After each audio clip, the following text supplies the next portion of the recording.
My name is Tom Gibson. I'm the EU representative for the Committee to Protect Journalists. Welcome to this year's launch of the Council of Europe Journalist Safety Platform annual report. It's the 5th year that we've produced this type of very broad report.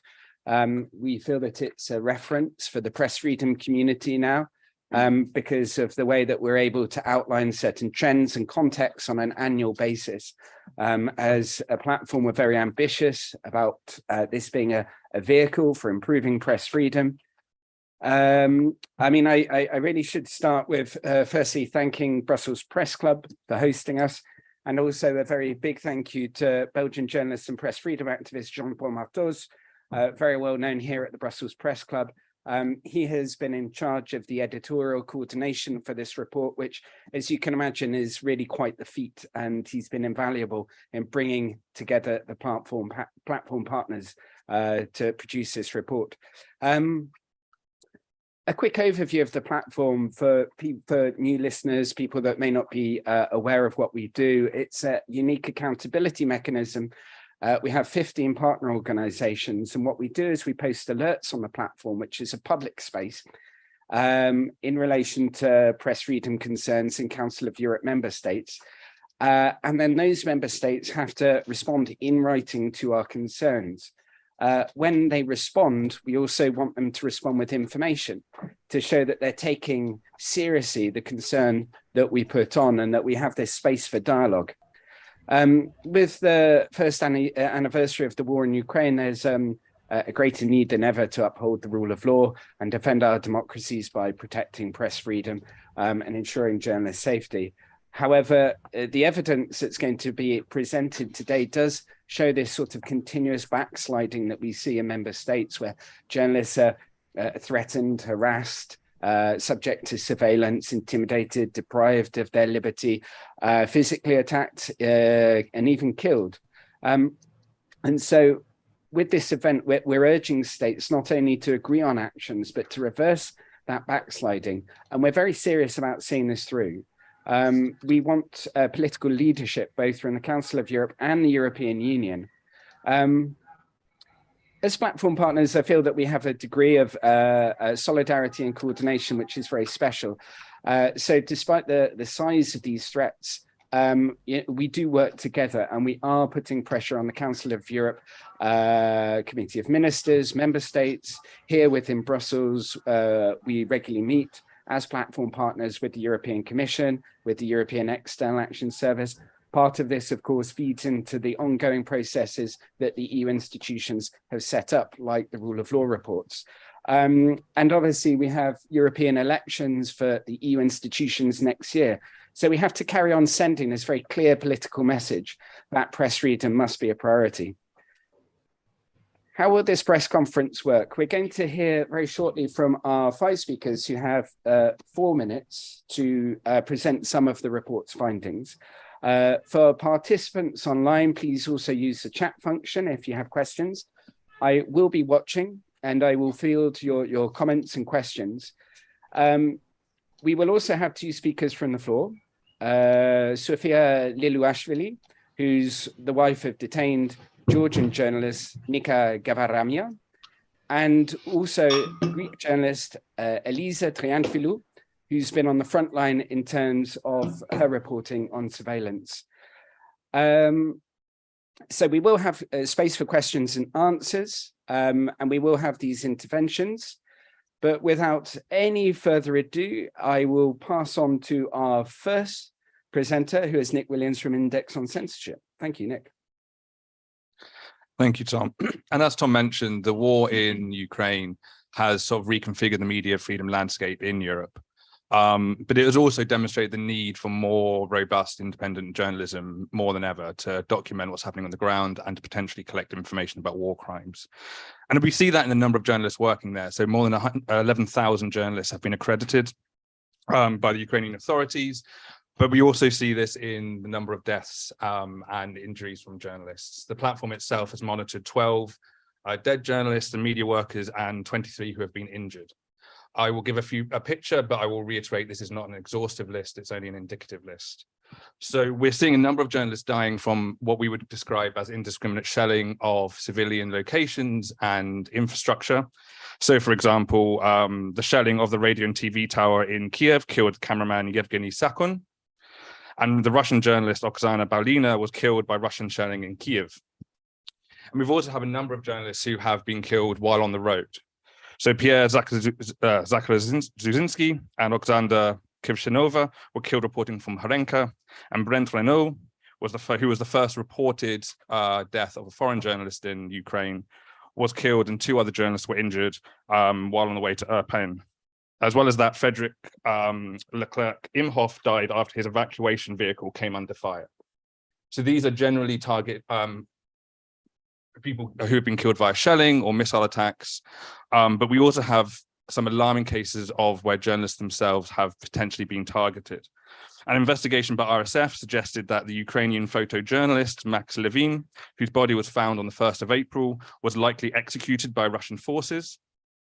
And we also know that we also have discovered information regarding the death of Lithuanian documentarian Mantas Kvedaravičius, who was killed after being abducted by Russian forces in Mariupol, as well as Evgeny Bal, writer and a member of the National Union of Journalists for Ukraine, died on the 2nd of April after being detained and tortured by Russian forces.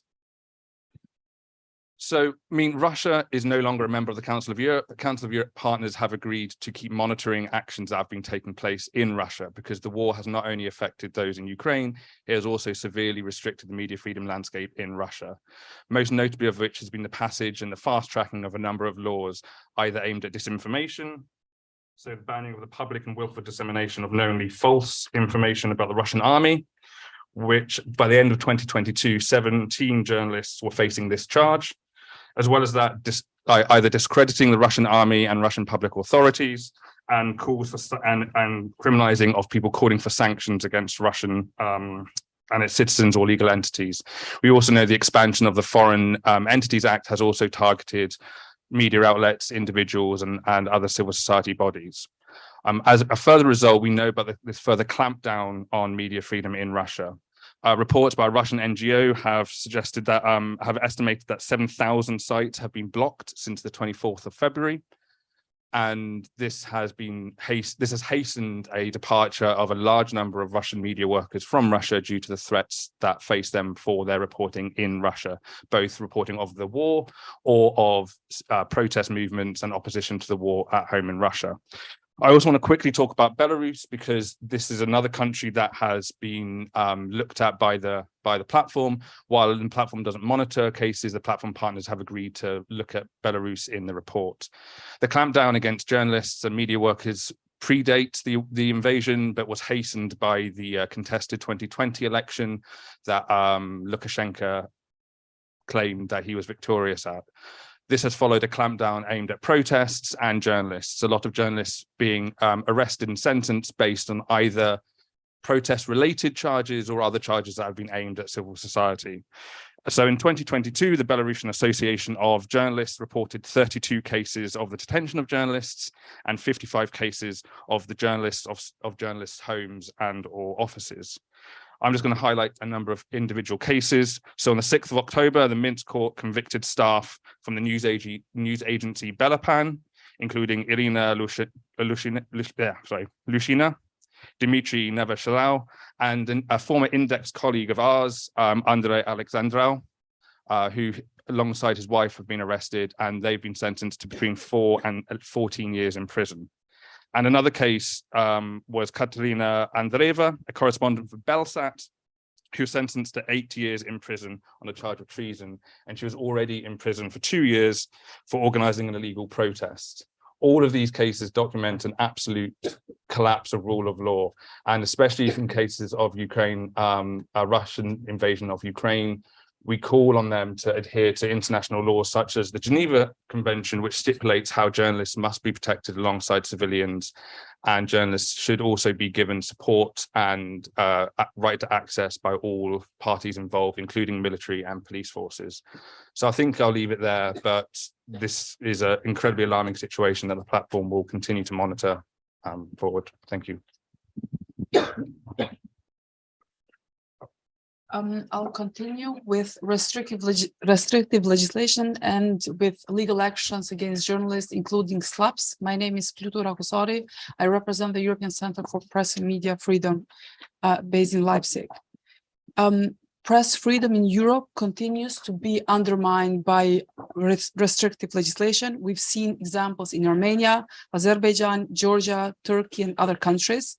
Surveillance, fight against terrorism, fight against disinformation are used as a justification for introducing legislation that undermines the ability of journalists to report. In the report, we've highlighted examples, concrete examples of different initiatives which we consider are restrictive legislation, and we invite you to check our report. We would like to call on Council of Europe member states to harmonize their legislation with best European standards and practices, and many of our organizations are offering expertise to help member states. My second part of intervention concerns legal actions and SLAPS against journalists. This is the third year we're dedicating a chapter on our annual report to legal actions against journalists and media outlets, including strategic lawsuits against public participation known as SLAPS. The main finding of our annual report, it was mentioned, is that there is continued degradation of press freedom across the continent. The use of SLAPS contributes to this degradation. We now have enough evidence to show that legal actions have become a favorite tool for powerful individuals and corporations to go after media workers. For wealthy politicians and business persons, it costs nothing to order their lawyers to file baseless lawsuits. For journalists, it's the opposite. It shifts their attention from doing journalism to defending journalism against baseless claims. To explain SLAPS in practice, EU Observer reported how Lukashenko-linked firms are active in Cyprus and EU member states, as EU member states were drafting sanctions following the 2021 post-election crackdown. They have now ended up in court defending themselves from a lawsuit originating from Dana Holdings, a company mentioned in the article, with presumed links to Lukashenko family.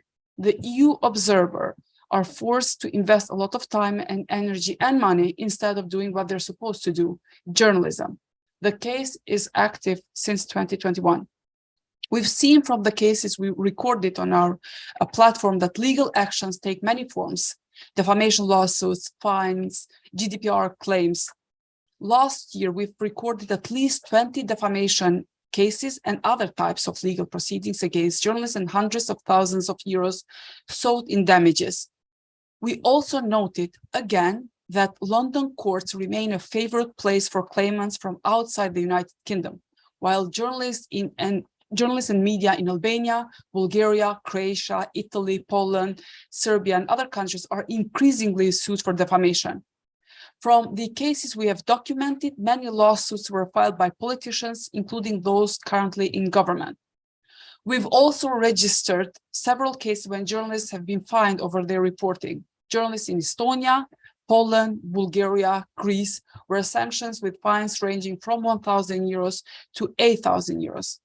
Use of legal actions against journalists has become such a big issue that has mobilized civil society across Europe. We now have the case, the first European anti-SLAPP movement doing fantastic work. We also have European institutions such as the European Commission, the Council of Europe, and the European Parliament reacting to SLAPPs. Let me conclude by saying that the EU recommendation on anti-SLAPP is already in force. The proposed directive, which we fear will be weakened, will hopefully get adopted by summer. And by next year, hopefully again, we'll have the Council of Europe self-standing recommendation on anti-SLAPP. Now it is time for member states to start taking actions against SLAPPs.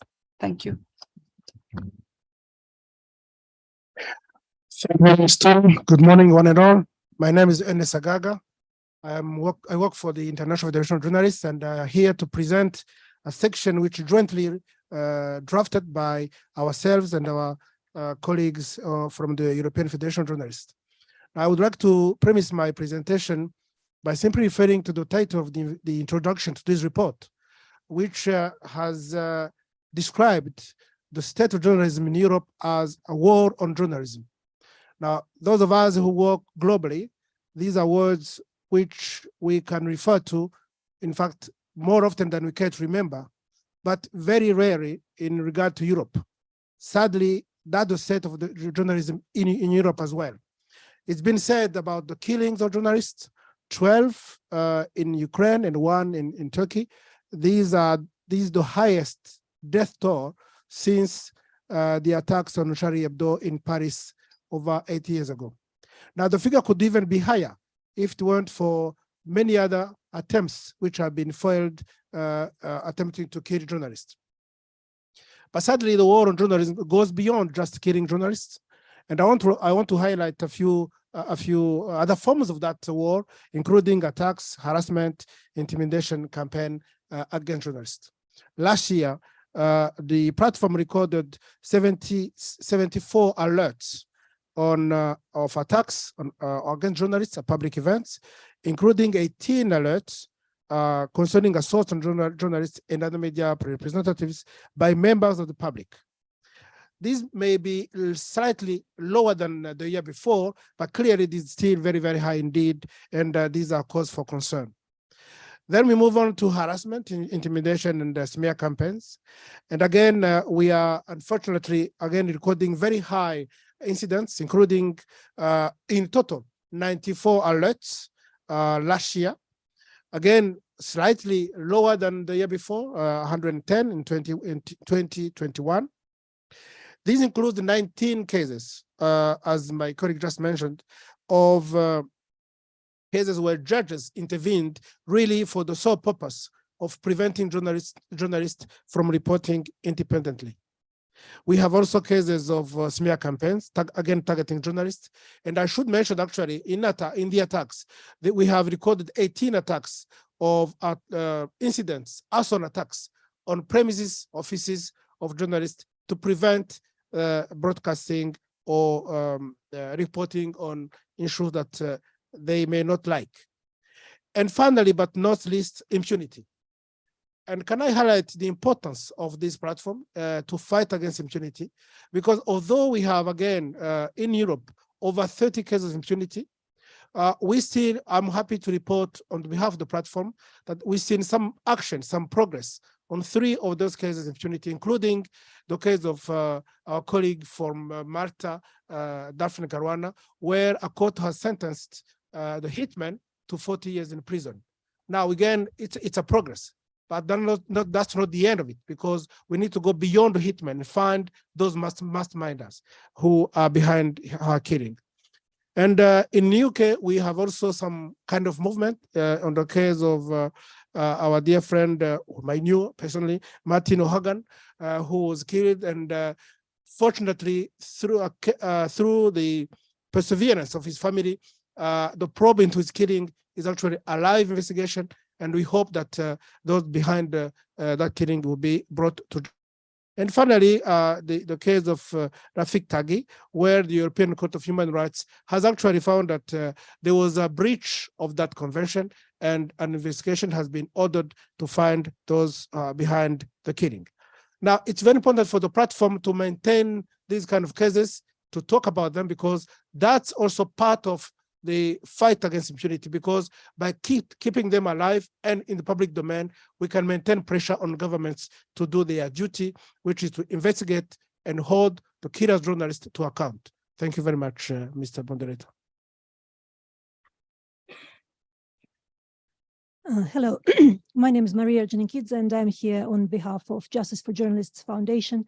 And I will echo what my colleagues were saying about the another method of intimidation and harassment of journalists with the sole purpose of silencing them.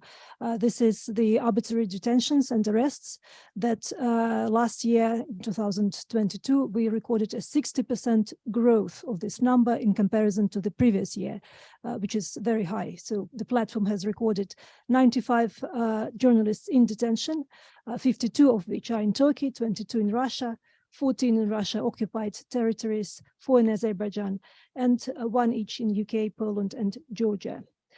So if we add these 32 journalists who are in detention behind bars in Belarus at the moment, and platform, as you know, is not listing Belarus, but still monitoring the developments there. If we add this 32 journalists, that leaves us with 127 journalists behind the bars in Europe, which is an unheard of number. So the charges that the journalists are facing, why they are arrested, why are they behind the bars. This year we recorded 8 journalists, we recorded a new development, which is 8 journalists were prosecuted for covering the climate protests. And this is in France, Spain, UK, Sweden, Greece, and Poland. This is a new development. This is the first time these arrests and detentions were recorded on the platform. Other than that, the charges that the journalists are facing are not necessarily related to their job, and more often than not, they're not related to their job. So the journalists are facing charges of espionage, of working with foreign intelligence, for terrorism, activism and support of terrorism, treason, extremist activity, support of extremist organization, disobeying police, insulting public officers, disseminating hatred and anger, violating the established procedure for public rallies, etc. And this, if we come to Russia, that is again not the part of the platform, but still monitored by us. We are facing a lot of accusations of journalists into dissemination of false information about the Russian armed forces. And for that, about 15 journalists are now behind the bars, and more are facing trial. In addition to those charges, I would like to pay particular attention, and you will hear after we finish our intervention, you will hear from the wife of a Georgian journalist who is, again, was arrested for 3.5 years for the absurd charge of abusing his managerial powers. And you'll hear more about this, so 3.5 years for that.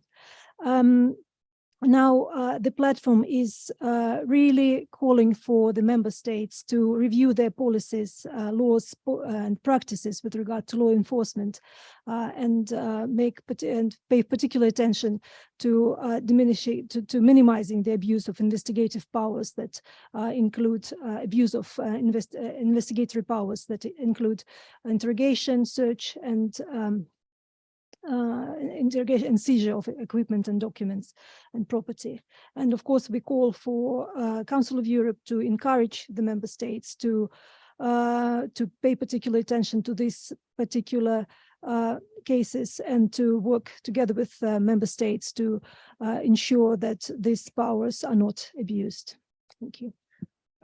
Thank you. I'm just going to interrupt now, because when we are presented with this information on the Council of Europe platform, when we have the alerts, each one represents the story or the stories of an individual journalist or journalists who have suffered abuses of press freedom. And what we wanted to do with this event is break up the panel a little bit, and also hear from people themselves who are able to talk about either their situation or the situation involving their loved ones.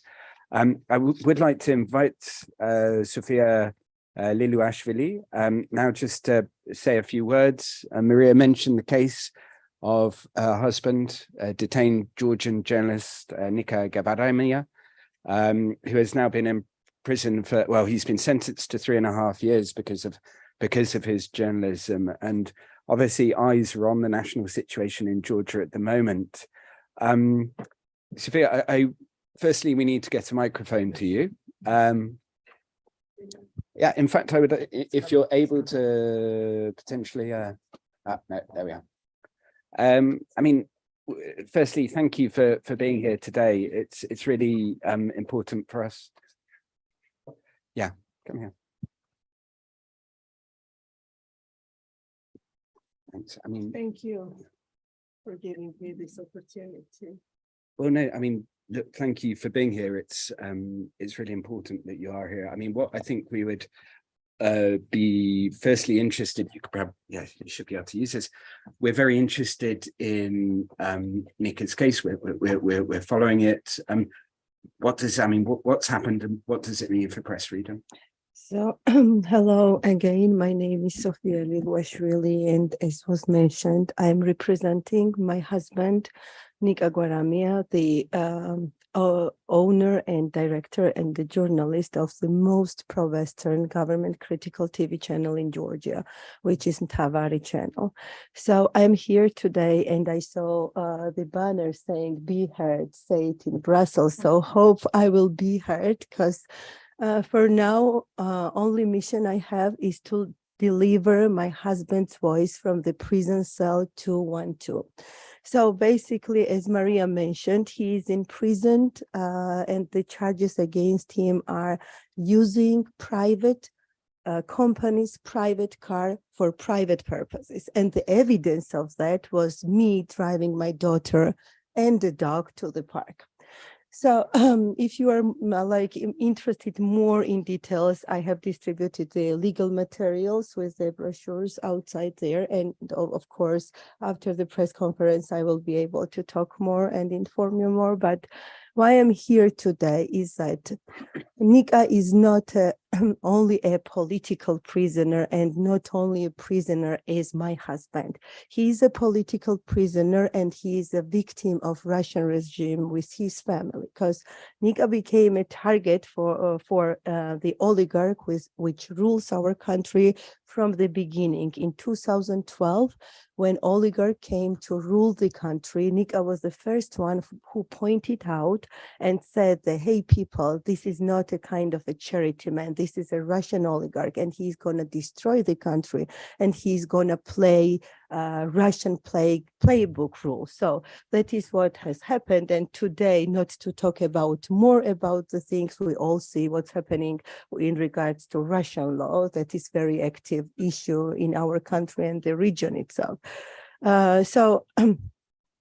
I'm here today to ask you, not for the impossible, to ask you possible, to make our voices heard, to make not my voice, but Georgian people's voice heard. We need support. My husband is imprisoned only because he wants freedom for his country, only because he wants Western future for his children and for our children, and only because he fights for democracy, and only because he fights for civilization. And we're not some kind of people outside of Europe. We are like few hours flight from here away. So we are Europeans, Georgians are Europeans, and we need our voices to be heard. And I'm here today standing in front of you, asking to use your power, to use the power of the organizations who understand better than me what does freedom of speech for democracy means. So that is a short story, and I am not going to take much of your time, but I am here. Whoever wants to know more about the situation, I'm more than welcome to inform you and talk about it more. But what is alarming that Georgia needs help now. Georgia needs support now, because we have hot war in Ukraine and we have cold war in Georgia. And my husband, Nick Aguaramia, a political prisoner, he needs to be out. And I hope that you are going to help me to make Nick's illegal imprisonment happen. Thank you very much.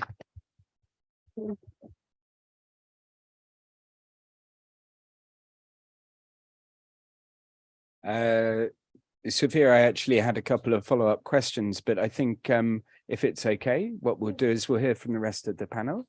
And then I think, because I think and myself and probably a number of other people in this room would like to ask a few questions, both about the national situation and of course this appeal for help and what we can do as a press freedom community. But before we do that, and before we move to questions and answers, and I would like to encourage people online as well to also post their questions. We'll hear from the last panelist, Nicole, over to you, and if you can. Yes, thank you. After this very strong statement, it's difficult to continue. Thank you for that. It was really, I think, very timely and well made. Thank you. Now, I represent the European Broadcasting Union, which is the Association of Public Service Media across Europe and beyond. We have actually members in 56 countries, including Georgia, by the way. And so unfortunately, over the last year, the situation for public service media and their journalists has not improved either. And it seems that public service journalists are specifically targeted by protesters and online harassers. And this is particularly true, unfortunately, for women journalists. And they have been targeted online by online violence with waves of abuse, sometimes on social networks. Colleagues tell us, and actually yesterday we had a little seminar where we heard from women journalists, actually from our members. They tell us that some of them are aggressed online every day, including in some countries by politicians. Often their families are threatened and they live really at very, very difficult times. A lot of them, despite all that, continue their profession, which is really courageous, but some also give up. And it's interesting to note that online violence is often part of a larger disinformation campaign about the subjects the journalists talk about. Only recently, a journalist and presenter and anchor in the public broadcaster RTVS, our Slovakian member, received serious and anonymous death, torture, and rape threats in relation to her work. It appears that some politicians did not like the way she was running a political debate on television.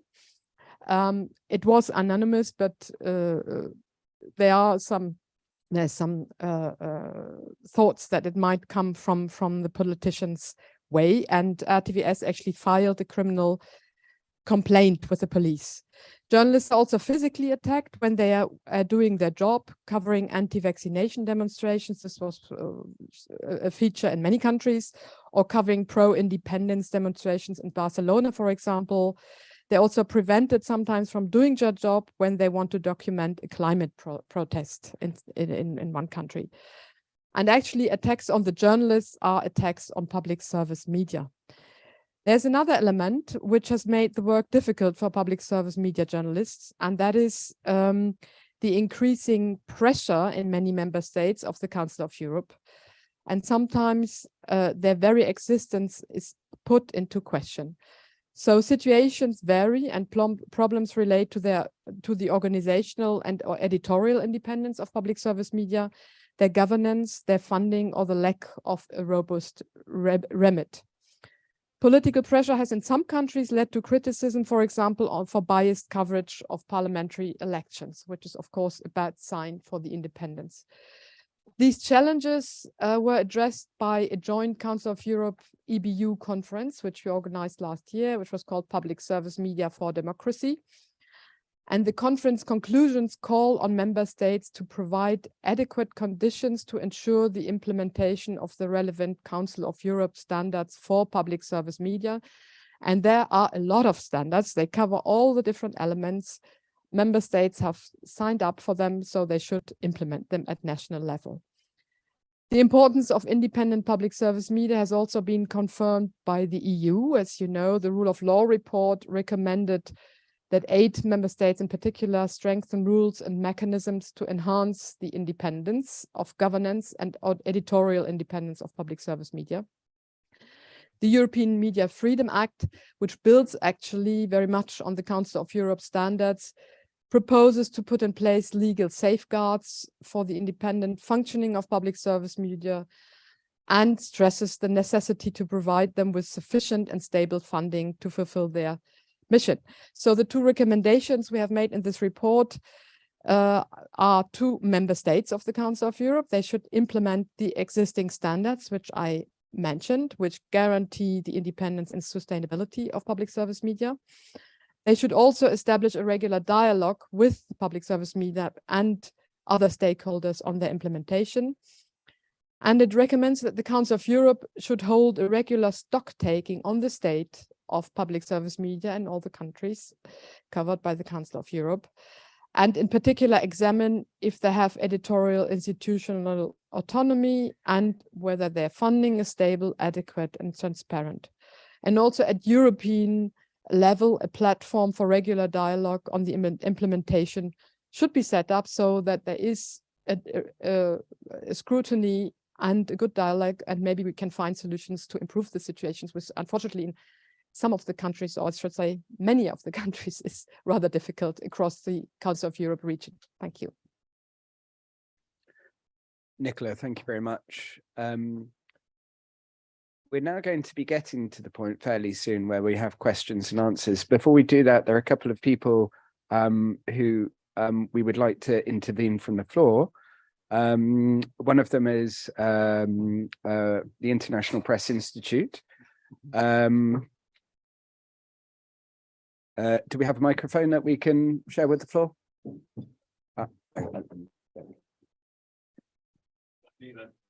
This is you. Yeah. Is this working? Can you hear me? Yes. Thanks very much, Tom. My name's Oliver Money-Curl. I'm from the International Press Institute. I want to talk about media capture. We're based in Vienna. We do a lot of work in Central and Eastern Europe. And this is an area of work which is poorly documented in the platform alerts, for the simple reason that it's very hard to identify violations of media freedom by the process that governments use to capture media. This is not arrests of journalists. This is not violence against journalists. This is not the prosecution of media. This is a much more subtle form of oppression and control by stealth that takes place. And it's a real and present danger to media freedom across Europe. I'd say the process of media capture is something that was perfected in Russia, rapidly copied in Turkey. And the model for media capture in the EU is, of course, Hungary, where it has applied the 4 key elements of media capture. Nicola's already referred to probably the most obvious one, which is the capture of public service media. That's the first element. The second one is a sort of similar capture of media regulators by placing government loyal appointees into the regulators where they have the power to withdraw licenses or impose fines or refuse media takeovers from media that they think are unfriendly to government, and essentially to build a sort of legal and economic barrier to the profitability of independent media. The third one is to use the other financial levers of the state, such as the abuse of state subsidies or advertising funds to help boost pro-government media, effectively buy positive coverage, whilst also denying those funds to independent journalism and independent media. And the fourth one is to create a circle of enriched oligarchs with whom they can purchase mainstream media and act as a part of the sort of broader propaganda platform for the government. And that model really has been perfected in Hungary.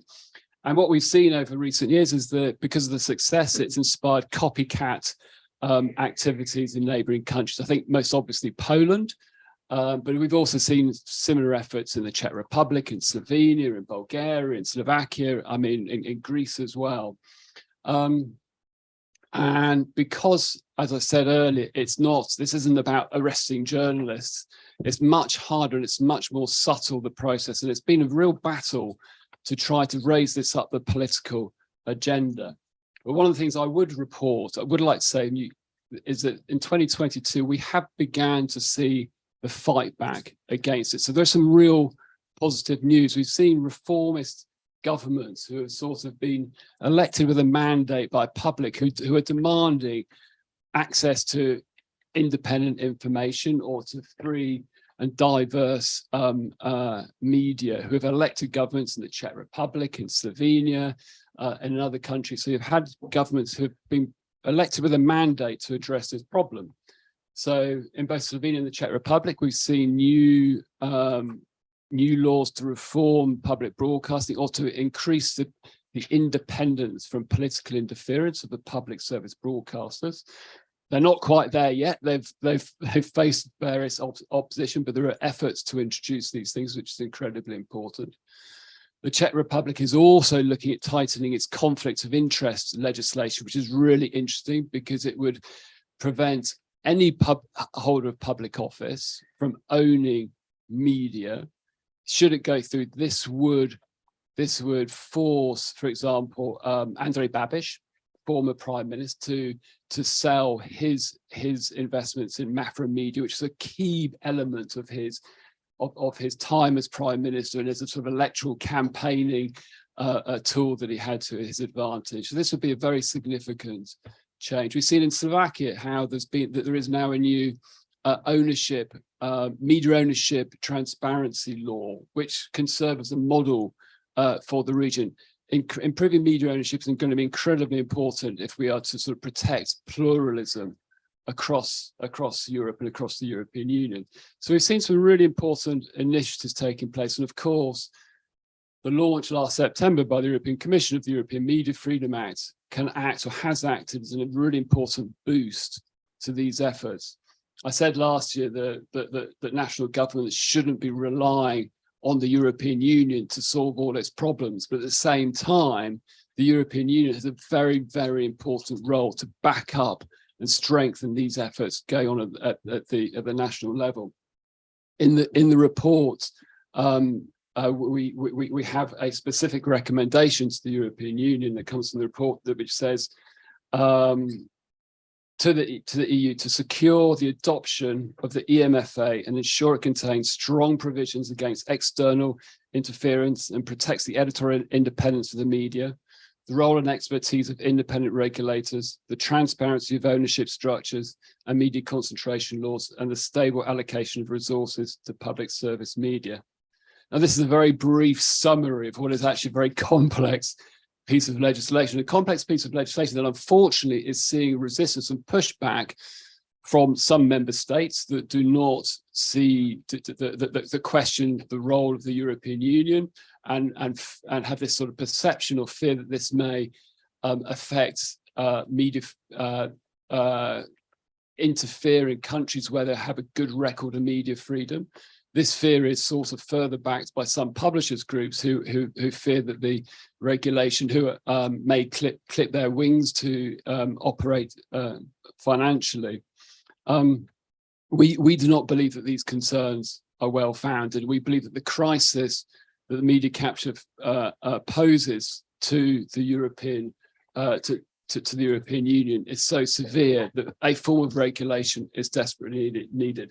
So we call on the EU to stay the course and ensure that the MFA is equipped with the tools to roll back media capture and ensure a free, pluralistic and independent media landscape. Thank you. Thank you, Oliver. And I think that's a really important message, and one that we will actually be communicating through our advocacy after this report, that we do have these reforms that are being put in place by the EU institutions, but they're still quite fragile. And the European Media Freedom Act really does need the buy-in, especially from some of the more powerful member states, to make sure that we can deal with this question of media capture in the EU. I'd like to move on to the next speaker, who is Sarah Clark from Article 19. Before, Sarah, you get started, you're going to be intervening on surveillance and spyware. There is a question from the floor, and I think it just makes sense that you present and also answer the question, which I know, given your legal experience, you'll be able to respond to. The question is from Paviz Hashimili, editor-in-chief of Gunasesi.info, which is an internet newspaper in Azerbaijan. And his question is, when journalists are arrested, there is no legal protection in the country. The European Court of Human Rights considers these cases for a long time. What can be done to more promptly consider the complaints of journalists to the European Court of Human Rights? He says that he was a political prisoner, but now he's free. But but that the European Court still hasn't heard his appeal yet. So do you take the floor? Yeah, exactly. Yeah. Hi, everyone. I'm Sarah Clark from Article 19. So this part of this question is a really stark reminder of the lack of legal protections for journalists. We know that it often takes years before journalist cases come before the European Court because of the necessity to exhaust domestic remedies. And so it can be many years. Now, in a case of a detained journalist, where you have the issues around liberty, those cases should be prioritized by the European Court. And we've always pushed we don't advocate towards the court, but in our statements around Strasbourg, we're always urging that the court would take swifter decisions. We've often and also pushed for pilot decisions. We had major issues relation to this when it came to Turkey after the failed coup of 2016. But what we need to see is domestic authorities taking those cases much more seriously, and to understand that it is never legitimate to detain a journalist for or in connection to their work and in their work undertaking and exercising their right to freedom of expression.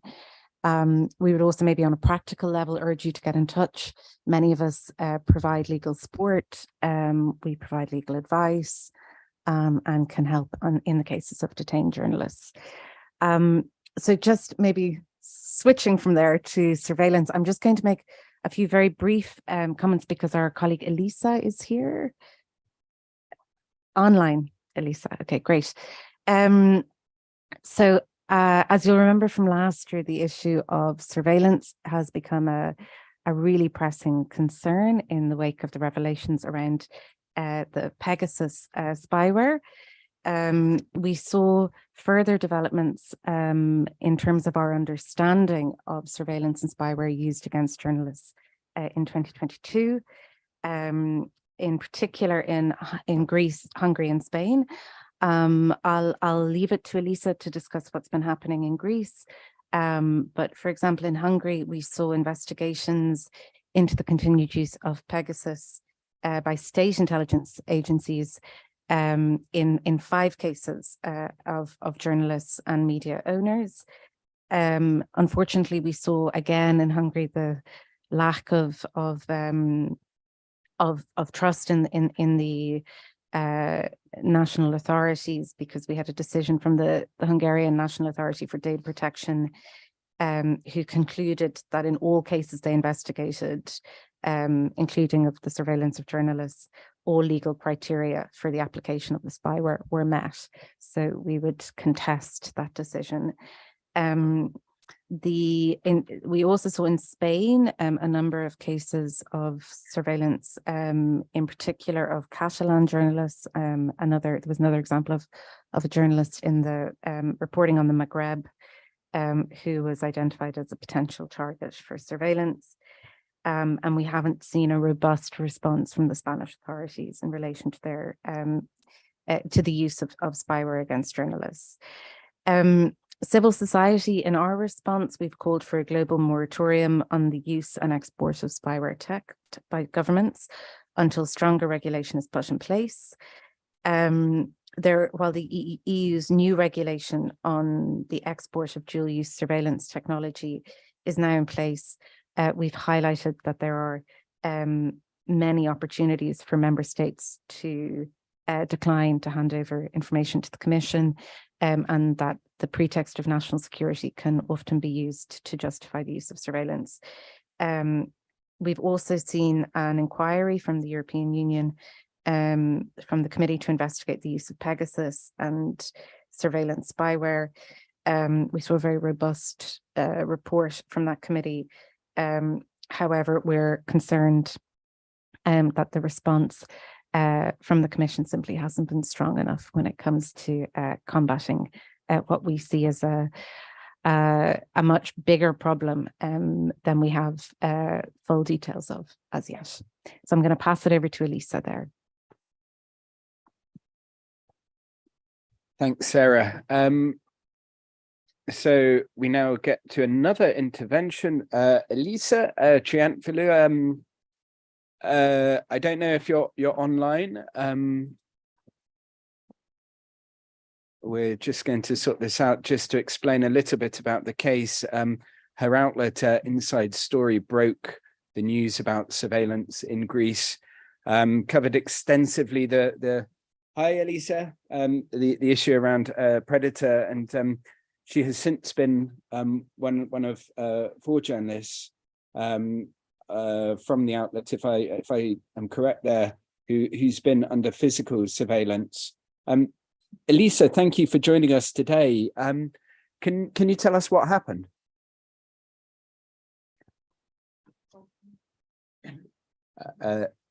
Elisa, if you can hold the line, if you can just pause that for a second, we can't hear you, but we'll be sorting out volume. Just give us 15 seconds.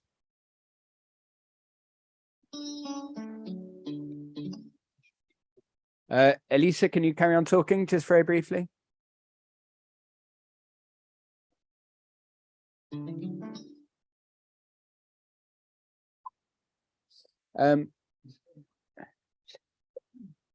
Elisa, is everything, your microphone, is it on from your end? What I'm going to propose is that we just hold Elisa for... Can you hear me now?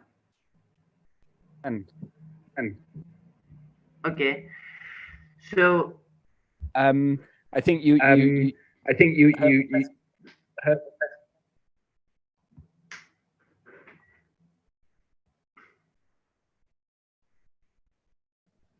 now I cannot hear you. So maybe I start talking. It's okay.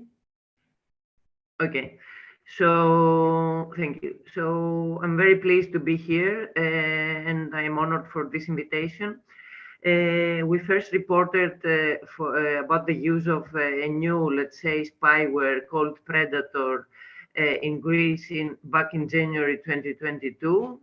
A few months after our first report, my colleague Tassos Teloglu and I revealed that the first confirmed victim of this new spyware was a fellow journalist called Thanasis Koukakis, who was under surveillance with Predator spyware. And as we all learned later from a report from Reporters United, he was also targeted by the secret services, the Greek secret services. When the story began, when the story broke, the use of spyware by the state was illegal. And as the story evolved, this government passed a new law in December 2022 that legalized the use of spyware by the state.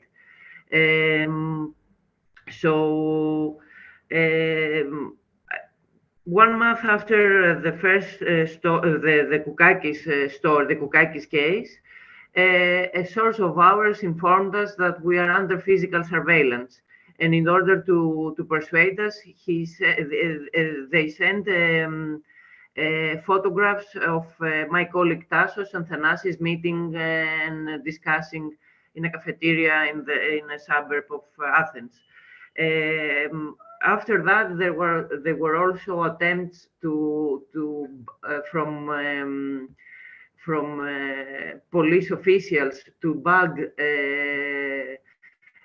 my colleague's car, and the most alarming incident that we experienced was when we were on Thessaloniki Airport back in November 2022, and someone snatched Tassos' backpack. We were there we were pursuing for this story. So we had all our work in our backpacks. So this was the first physical, let's say, threat that we experienced. This is more or less our story and our experience in the attempts that we have experienced in surveillance while we were reporting and still are reporting on the use of spyware in Greece by the Greek government. And just let me note something, that we are the only state that the government has not is still denying that they have anything to do with the use of this spyware, even though there are very strong indications that they are the ones behind this. Thank you. Elisa, can you hear me? Elisa, can you hear me? Thank you. And the reports of surveillance in Greece are particularly shocking. And you know, what we have seen is this whitewashing from the authorities. And it's drawn attention here in Brussels to the national situation facing journalists. Increasingly over the past couple of years, I know that the European Parliament has turned towards the situation nationally. I know that there's actually a mission of MEPs from the Civil Affairs Committee who's on the ground this week. Can you just talk us through the environment following the reports of surveillance, and perhaps explain a little bit about the day-to-day work for journalists? What does it mean? How are people changing their behaviors? What are the new ways that you're having to work in this environment? How's it affected the quality of or the ability for you to be able to report? As you might know, at first, all the mainstream media didn't report anything about the use of spyware in Greece. So we were totally alone. This meant that we were also not protected, let's say, from other colleagues that were reporting on this. I have to admit that it's very intimidating to each time you leave your home or your office to look over your shoulder if someone is following you, and it makes very difficult the day-to-day work, meaning that you have to take extra measures to meet with sources and even to meet with friends in sometimes. So as for the use of spyware, I have not been a victim of spyware, but it's a very intrusive tool that we know that the government that was used by the government against journalists and politicians. So the thing that we knew that we were under surveillance make us be more vigilant on when we were meeting with sources and other people, but also, in my opinion, it had a broader positive aspect, meaning that many journalists that weren't so careful about their communications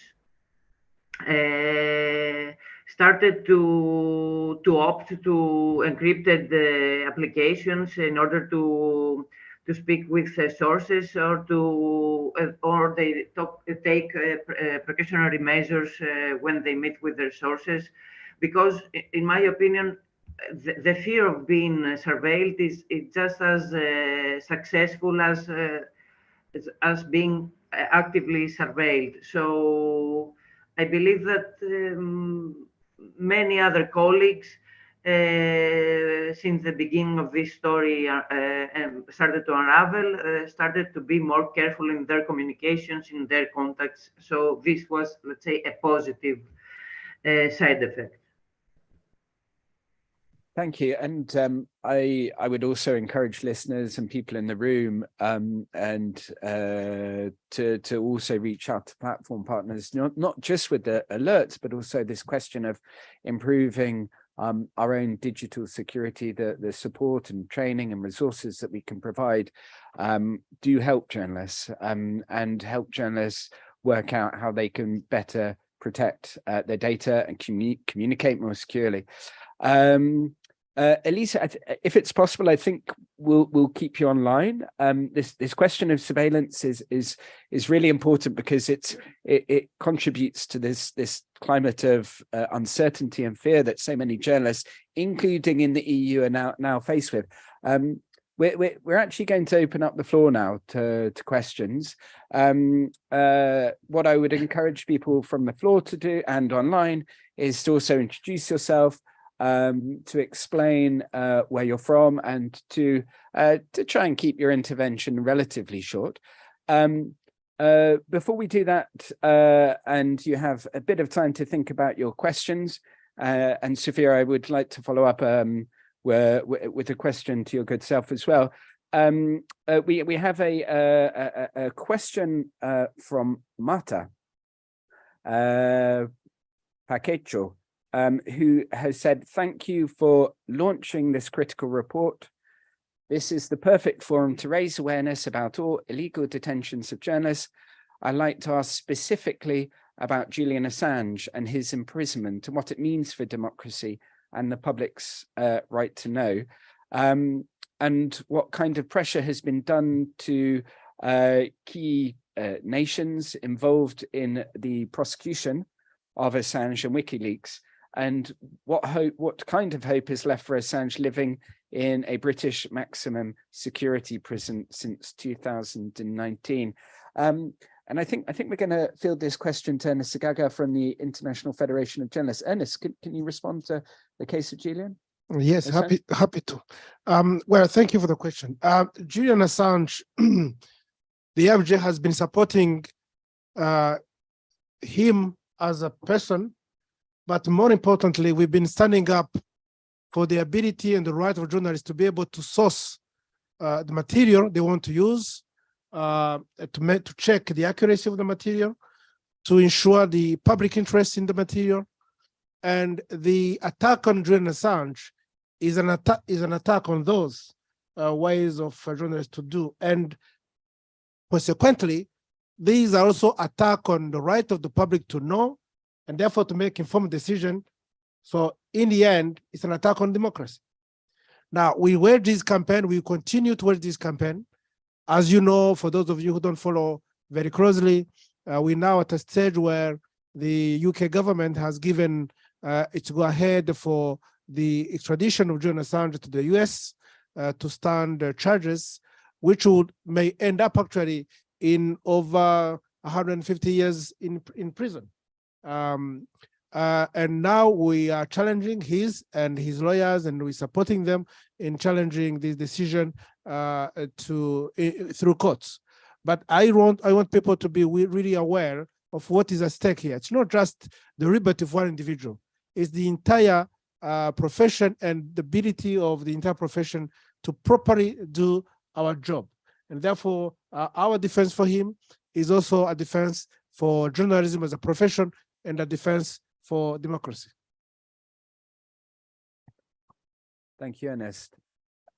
Now, I'm going to see if there's a show of hands for questions or comments regarding the report. I can see one. I would also, we're going to, before we get to William Horsley from the Association of European Journalists, Sophia, I was wondering if we could come back to, well, this question, I guess, of democracy. This is one of the mantras that we have within the European Union around protecting democracy and the rule of law. You know, I mean, Nika's case, again, I just want to bring it back to the journalist angle. You know, eyes are on Georgia at the moment in terms of the worsening of the national situation. How is that, and how is Nika's detention, and how is the deterioration, how is that impacting press freedom. And where do you see the situation going?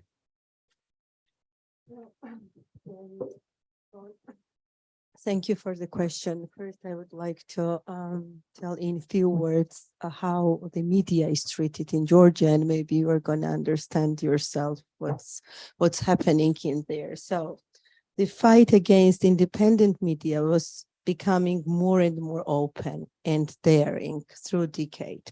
The journalists have been subjected to verbal and physical abuse, secret surveillance, wiretaping, and in their offices, blackmail with videos of private life and safety of their children and family. And me, myself, I am the victim psychologically and physically as well, me and my children.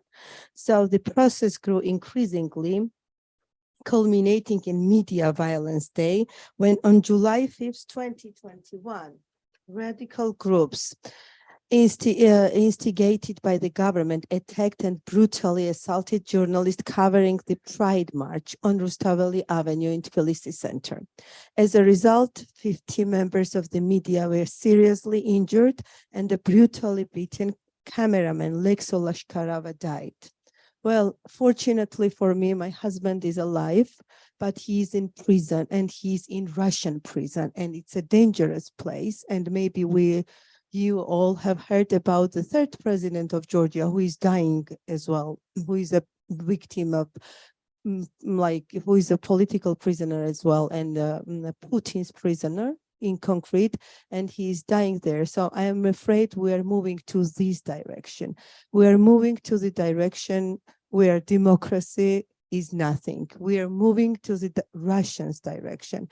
And we all see today where Russia is moving, right? And the war in Ukraine made it all clear that the whole civilized world is against Russia. And we Georgians do not want Russia. We want Europe, we want democracy, and we want civilization. So again, my husband's imprisonment was not accidental. His imprisonment was directly connected to EU candidate status.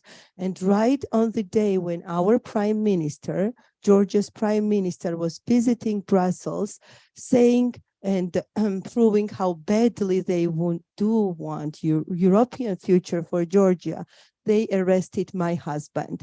So before that, we received the application of the candidate status. And there was this question whether we do have media representatives arrested, and they ticked no. And after they went to Europe, they went to Brussels, and we're talking about how Georgia and how our government is pro-Western, and how much do they want the candidate status.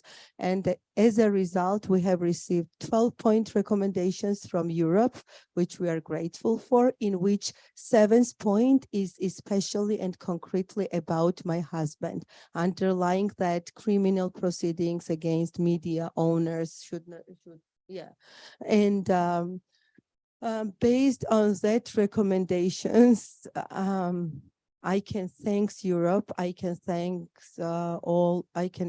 I am grateful for all international voices who raised up my husband's issue, but we need more.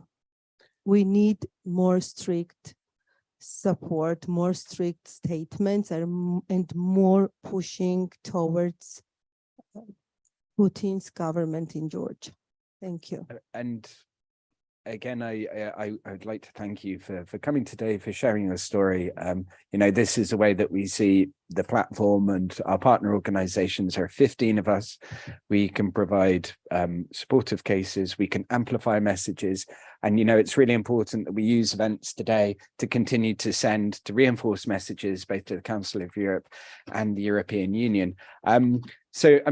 Bearing this in mind, I think it's a moment to actually move to the next intervention. Someone who, William Horsley from the European Association of Journalists, who is perhaps one of the platform partners with the most experience of putting pressure on the Council of Europe. But William, I think you have a few words to say as well. And if I would invite you as well to come to the stage in that way, I think then you'll be able to have a camera. Thanks.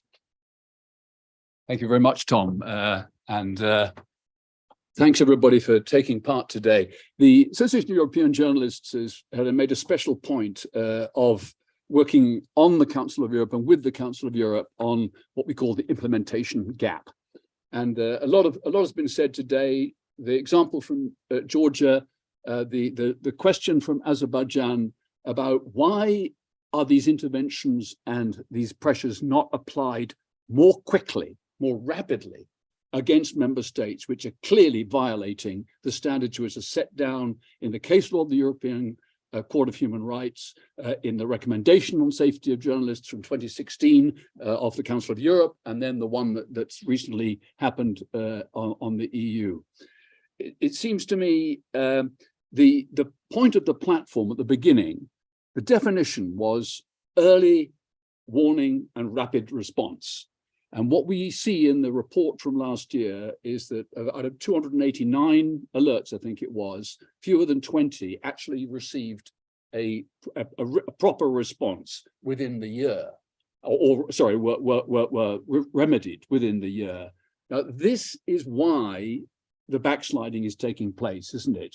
So I'd like to suggest that perhaps the platform should give a clear message to the public and to the authorities, the parliaments in states where this kind of abuse takes place. Why are the parliaments not working to hold their own executives to account? And what more can we do, for example, to mobilize the public? We've seen examples in the Czech Republic, in Slovenia, of the public mobilizing to raise their voice against the kind of systematic abuse. We've seen it in the past in Italy. We saw the success of the campaign after the death of Jan Kuciak in Slovakia, where there was a massive reform of the judiciary. The Daphne case in Malta as well. It took an awfully long time, but the public pressure there and the intervention of the Parliamentary Assembly. So I'd like to invite a couple of my colleagues to say quite clearly, what is the message from our experience of the last year about what we want the public to think about and the institutions to act on? And perhaps one for Sarah of Article 19, the landmark case of Osman Kavala in Turkey, a philanthropist, a publisher who the Strasbourg court found was falsely jailed for more than 4 years. And after many warnings, the order came, the interim measures, that he must be released. Now that has not only been defied by the government, but the Committee of Ministers has not acted. So I'd like your comment on that. Thank you.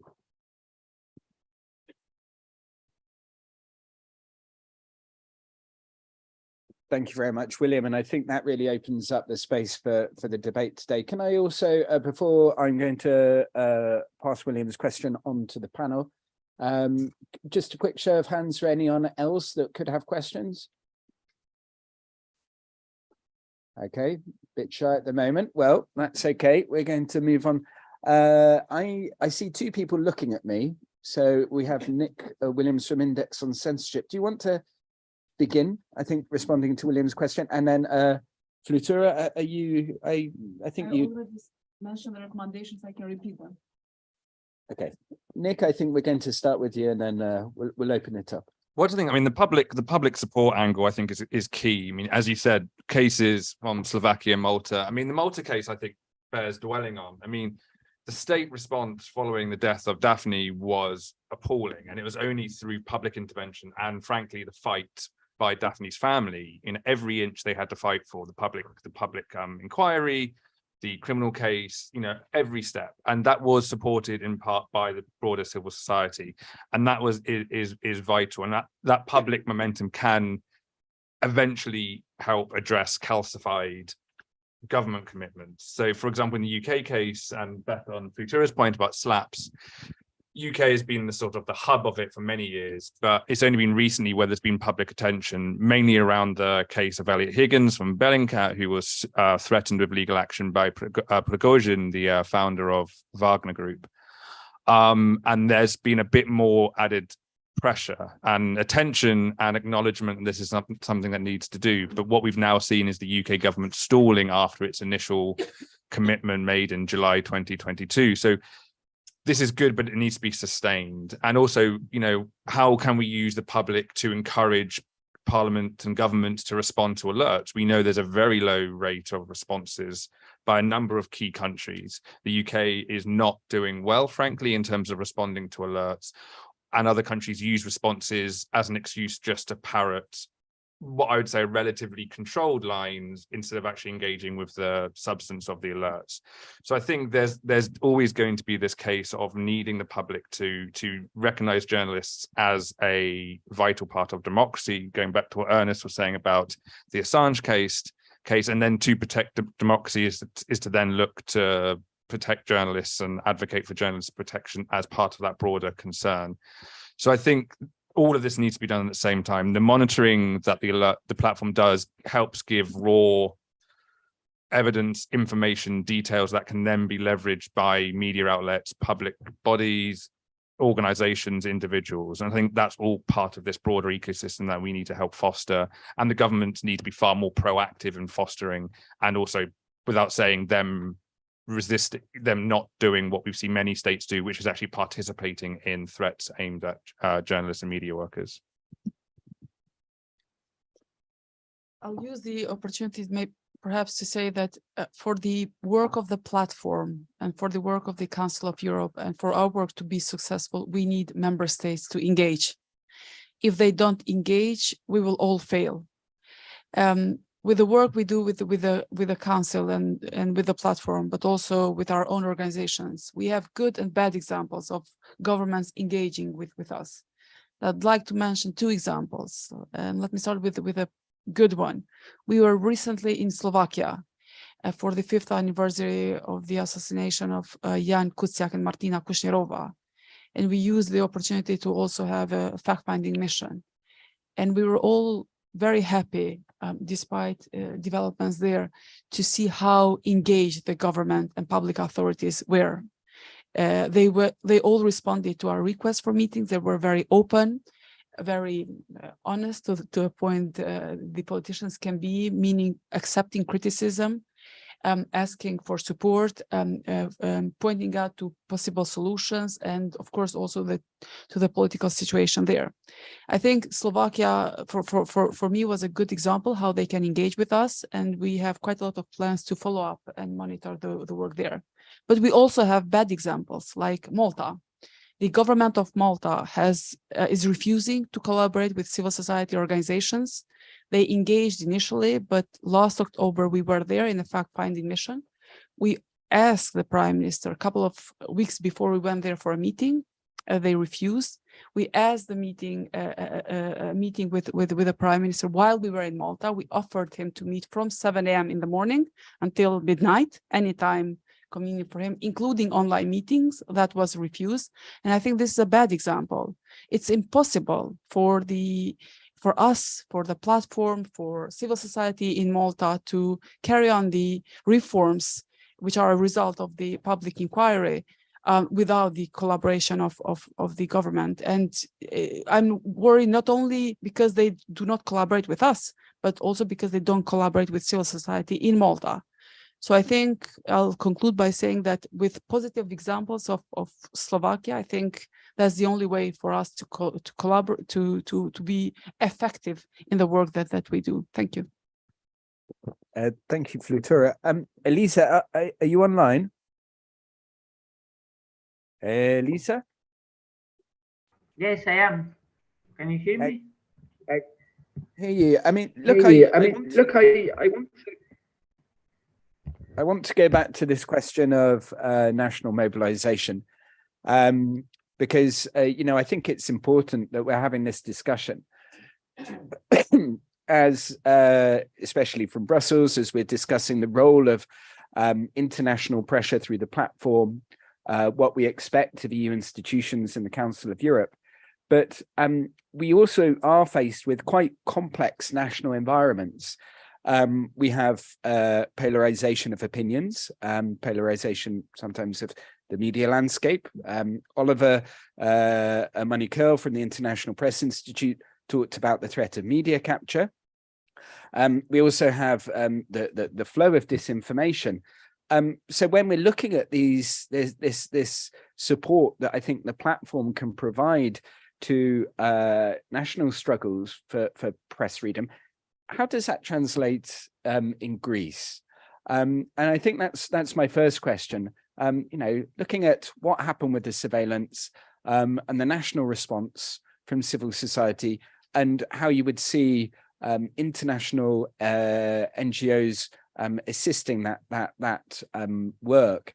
And I guess the other question that I also have for you, which is about the European Union, is that Sarah Clark from Article 19 mentioned that the limits of what the Commission says it can do in terms of intervening, the role of the PEGA Committee of Inquiry within Parliament, which has provided very robust recommendations, but at the same time the EU's rule of law report and that process really perhaps doesn't apply enough pressure on the Greek authorities, who have, as we've discussed today, are just whitewashing everything.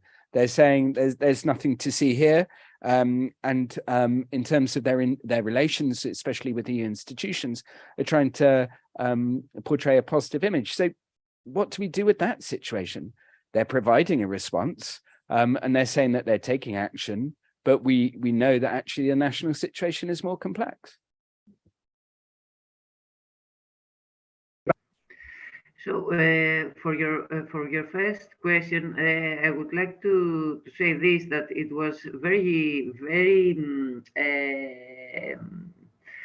helpful that we had support in the beginning of these stories. These stories started to unravel from IPI and other international organizations for press freedom and safety of journalists, because as I said, we had to rely on organizations from abroad and medias from abroad in order to report on this story and focus on this story, because as we discussed earlier, the domestic media landscape didn't bother to report anything. The domestic, mainstream media didn't bother to report anything about the surveillance of journalists. So it was very crucial to have, for instance, IPI issuing announcements or addressing specific questions to the Greek government. The same goes to RSF, that they also tried to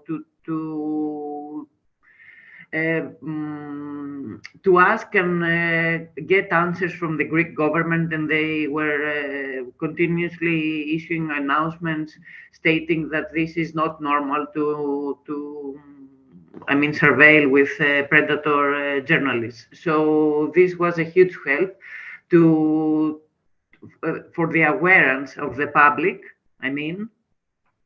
So as for the EU institutions, the problem with, for instance, wiretapping, as also the Commissioner Vera Jourova stated in an interview that she gave to Inside Story, was that when it comes to national security issues, the EU is not each member state is competent about national security issues, meaning that if the reason that the proclaimed reason for spying journalists is national security reasons, then no one can force them not to do that.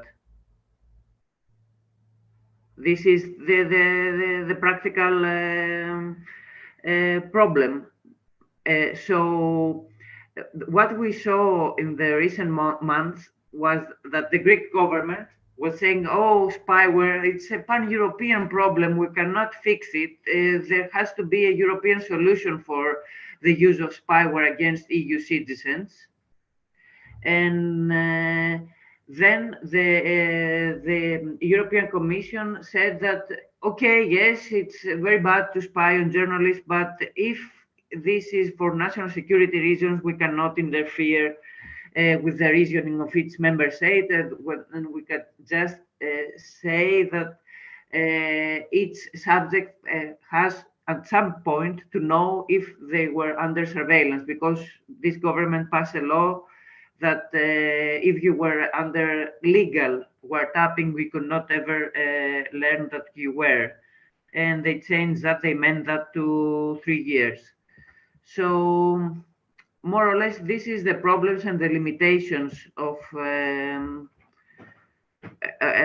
with a European, let's say, solution or guidance or measure, let's say, that would force each member state to respect the privacy of its own citizens and not to, let's say, harass journalists. I mean, I think it fairly nicely with William's comments around thinking strategically about how we as a platform can support national processes. If we know that the EU has these limitations, and even though we're pushing for reforms, certain competencies will remain safeguarded by Brussels. And so, we need to think innovatively about what support we can continue to provide to you and other journalists on the ground. Thank you. If we don't come back to you, Lisa, thank you very much for your intervention today. It's been a real pleasure hearing from you. We are shortly drawing to a close, but we could probably extend. We have a question from the front. Can I just see a show of hands for anyone else that has a question that they would like to ask? Another question from Oliver. Anyone else? Okay. Sarah. Thanks. So William's question was about the Kavala case. So infringement proceedings have been launched by the Committee of Ministers on the Kavala case. And there's been, they've been done largely behind the scenes. So we're not privy to what steps are being taken by the Committee of Ministers. There's an emphasis on their side on dialogue with Turkey, but obviously we have still not seen the release of Osman Kavala. The infringement proceedings would end in the expulsion of Turkey from the Council of Europe. So that's the worst outcome, and we'd obviously be very concerned for the citizens of Turkey to not have judicial recourse to Strasbourg. But we haven't seen any compromise from the Turkish authorities on this issue. We're heading into an election in May in the context of the earthquake, and what we see is, really increased pressure. So it would be extremely surprising to see the release of Kavala in this context, though obviously we continue to push. The wider ramifications for the non-implementation of this decision, there was another European Court ruling in July of last year about the non-implementation of its own ruling. It's only the second time we've seen that in the history of the Council of Europe. Is obviously that it can lead to the non-implementation of rulings becoming more of an, more frequent, and it's something we'd really be concerned to see spread. So that's all we have at this time. Thank you. Do you want to pass the microphone? I mean, it wasn't meant to be a question, but I could frame it as a question. But it was also a response to what William was saying about, what did he call it, the implementation gap, or the delivery gap, or the lack of responses from member states to the alerts. And I sort of think, well, maybe it's a question for us about how can we change that around, and also perhaps it's about questioning our expectations about what the platform can usefully do. And I think, look, the intervention from Elisa really reinforced the point that there is no substitute for working on the ground in member states. So we are both working, we have a privileged access to member states through the Council of Europe, and that is incredibly valuable. but that's not an alternative to the work that all of our organizations are doing with our networks across Europe. And I think the question is, how can we link the work that we do on the platform, both vertically upwards and sort of more strategically sort of spread around? And one obvious mechanism, which was maybe touched upon, but we will explore later, what is the European Union's safety recommendations. Now, the 18-month, not anniversary, but the 18 months deadline for which member states are expected to respond to those recommendations that were launched just under 18 months ago, comes up in a week or so. And the question is, how can the work that we do on the platform and the monitoring and the violations that we pick up, how can that feed into national processes that are expected to be set up by national governments with national civil society groups? And how can we feed that in? Because that provides an I suspect that if we took the report, if we had the resources to take this report and do a tour of, I don't know how many member states of the Council of Europe there are, that's not realistic, but you can have a targeted tour where you have this discussion at the national level. And I think that's where you may get a better response. You know, the Slovakia mission was brilliant, providing that opportunity. We have a government that was ready to listen, and that's obviously key as well. But I'm just thinking maybe when in our discussions, our closed discussions later, if we should be rethinking about some elements of the strategy and the objectives or our expectations around the platform. Thank you. Well, I think that's a really important discussion, and yet, Nicola, I would like to invite the three other panelists who haven't perhaps followed up. We are now at 1 minute past midday, so Nicola, I think you'd like to take the microphone. Ernest and Maria, I don't know if you have any sort of concluding remarks. Yep. In which case, Nicola, I think after you, unless there are any other questions, we'll draw it. No, for me, it's rather, let's say, an appeal to everybody, and we're talking to journalists today. So I think we heard also from Greece how important it was that journalists from abroad talked about and reported about the problems in Greece. And I think this is often the case for many countries. So I would say, please go and see what happens on the platform. You can find a lot of information about ongoing cases. You can also subscribe to a newsletter, actually, which is very useful. So that keeps you up to date. So if you're interested in these issues, please do this, because we see that this reporting about the cases is crucially important. The platform, as an organization, we can do a lot. We work very well also with the Council of Europe. But I think in the end, what counts is public opinion and information. Thank you. Thank you. And I think sort of mirroring a little bit, but also responding a bit to Oliver, I think, you know, today's launch report is a very important moment for us to communicate certain messages to the Council of Europe and the Council of Europe member states to share this burden. In particular, if you go to the report very early on pages 5 and 6, you'll find a list of our recommendations.